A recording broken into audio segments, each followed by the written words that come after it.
The ERA test, or the endometrial receptivity analysis, is helpful to us in several circumstances. And we have one of the first centers to use it in the Midwest. And we have a lot of experience and good success with it.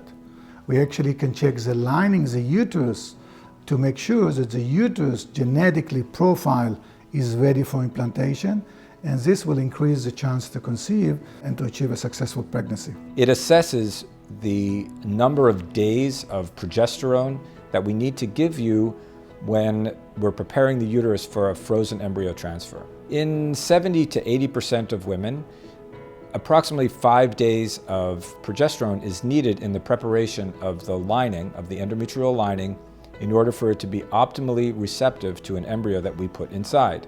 The patient will go through a mock cycle, so she takes medication in preparation for embryo transfer.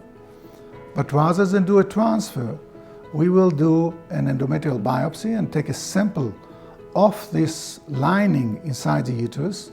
If you had a transfer of an embryo in the past that we knew was genetically normal because we had tested it, and you didn't conceive, then I have to ask myself, okay, is the other half of the equation, not just the embryo, but the uterus half of the equation, the problem? It will give us a personalized window of implantation for the patient. With this new test, we can be more precise, it's more personalized, and it's more accurate, and the chance to conceive is increasing.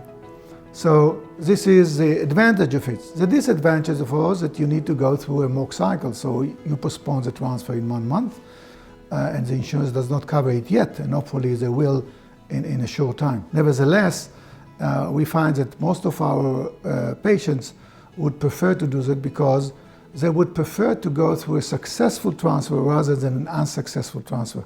As a team, it's our responsibility to address every single detail. It would be naive of us to assume that just fixing the medical problems is enough. Nobody's going to suggest that just figuring out that there's an abnormality in your uterus is going to fix this problem. I think you'll find that from the front desk to the nurses in the back and myself and my partner, we're going to address every detail.